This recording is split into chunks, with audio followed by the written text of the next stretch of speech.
నేను మీ మధ్య ఎలాగున్నానో మీకు తెలుసు. నేను ఏం తిన్నానో, నేను ఏం తాగానో, నేను ఏం కట్టుకున్నానో, నేను ఎవరితో మాట్లాడుతున్నానో, నేను ఎక్కడికి వస్తున్నానో, నా ఆలోచనలు ఏంటి, నా విధానం ఏంటి, నా పద్ధతి ఏంటి, నా భక్తి ఏంటి, వాళ్ళకి నా ఆలోచన ఏంటి.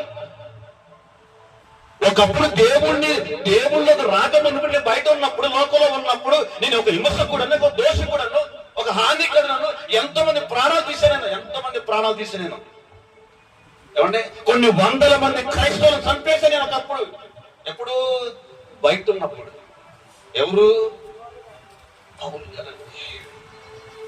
నేను బయట ఉన్నప్పుడు నేను వస్తుంటే భయపడే సమాజం భయపడింది. ఎందుకంటే కత్తితో నరికేశాను చాలా మందిని.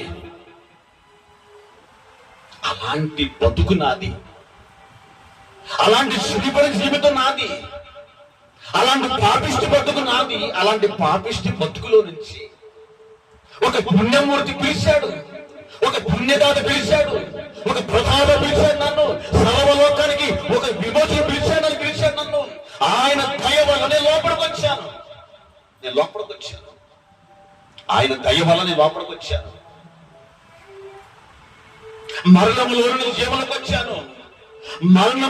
జీవులకు వచ్చాను. శాపములో నుంచి దీనులకు వచ్చాను. లోకములో నుంచి ఇది కృపలోకి వచ్చాను. నేను వచ్చాను.